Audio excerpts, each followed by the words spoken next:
मैत्रिणींनो, दिवाळी आली म्हणजे आनंद आला, पण हा आनंद फक्त फटाक्याचा नाही, तो आहे प्रेमाचा, प्रकाशाचा आणि नव्या सुरुवातीचा।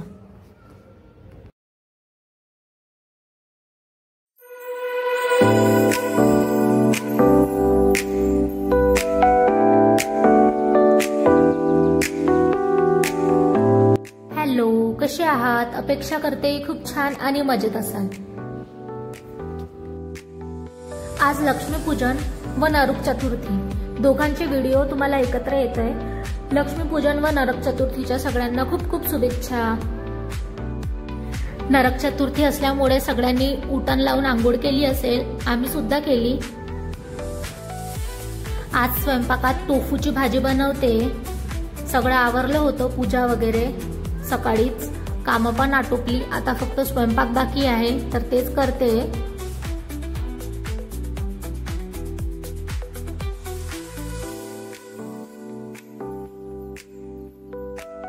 टोफू आधीच मॅरिनेट करून ठेवलं होतं आणि तेलात तळताना त्याच्यात थोडं मीठ घाला, म्हणजे ते करपत नाही खाली। छान अशी भाजी तयार होत होती।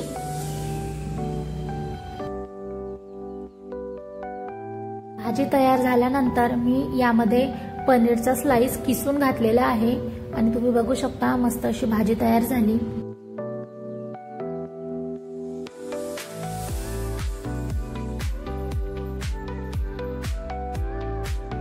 जेवण केल्यानंतर मी हे फुलं आणले होते हार बनवण्यासाठी किंवा घरात डेकोरेशन करण्यासाठी, तर तेच मी हार वगैरे बनवत होती। छान असा दरवाजाला मोठा हार बनवून घेतला तोरणसाठी, बघा अशा प्रकारे, आणि दाराला लावून सुद्धा घेतला। मी आधीच मोजून घेतलं होतं माप।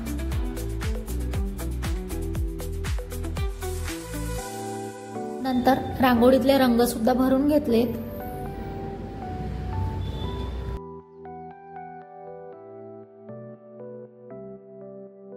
आणि आता तुम्हाला दुसऱ्या दिवशीचा व्हिडिओ येतोय, म्हणजेच लक्ष्मीपूजन। दुपारी मस्त अशी रांगोळी काढली। रांगोळी काढताना शूट काय घेतला नाही, कारण खूप घाई झाली होती म्हणून।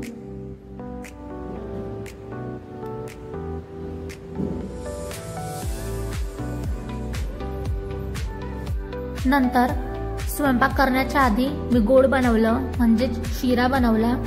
फराळात पण काही गोड बनवलेलं नव्हतं, म्हटलं चला आज शिरा बनवूयात। बटाट्याची भाजी बनवलेली होती, आता पुरी तळते। पुरी तळण्याच्या अगोदर मी पापड तळला, इकडे याला अप्पम म्हणतात, छान लागतो हा पापड। पुऱ्या तळून घेतल्यात।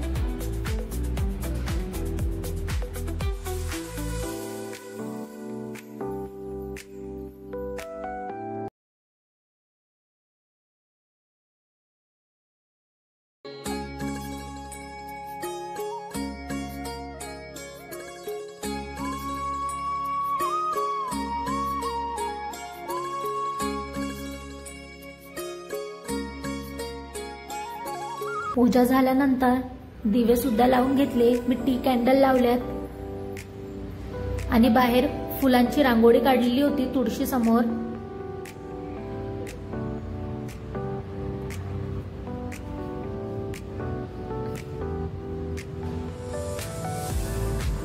नंतर रात्री जेवण केलं आणि वाचलं, दिवाळीच्या पहिल्या दिवशी राजांनी अभंग स्नान केले, फराळ केला। जेवण झाल्यावर मासाहेबांच्या पाया पडून आशीर्वाद घेऊन राजे पुरंदरावर निघाले। सोबत 150 स्वार होते, विश्वासाची माणसे होती। निडोजी राजांच्या स्वागतासाठी पुढे आले। राजे गडावर गेले। गड चढताना राजांची नजर गड निरखीत होती। गड बुलंद मजबूत होता, माची प्रशस्त होती। महादरवाजातून राजे गडात प्रवेश करते झाले। बाल किल्ल्यात निडोजीचा प्रशस्त वाडा होता। 3 टेकड्यांनी सजलेले बालेकिल्ला पाहून राजे थक्क झाले। गड बंदोबस्तात होता, प्रत्येक बुरुजावर तोफा सज्ज होत्या। त्या मानाने शिमदी फार थोडी होती। निडोजी रावांबरोबर राजांनी गड पाहिला। इतके वाचून दिवस संपविते। बोला जय शिवराय। व्हिडिओ आवडला असेल तर लाईक शेअर सबस्क्राईब करा। पुन्हा भेटू नवीन व्लॉग मध्ये। तोपर्यंत आनंदी राहा, काळजी घ्या. बाय.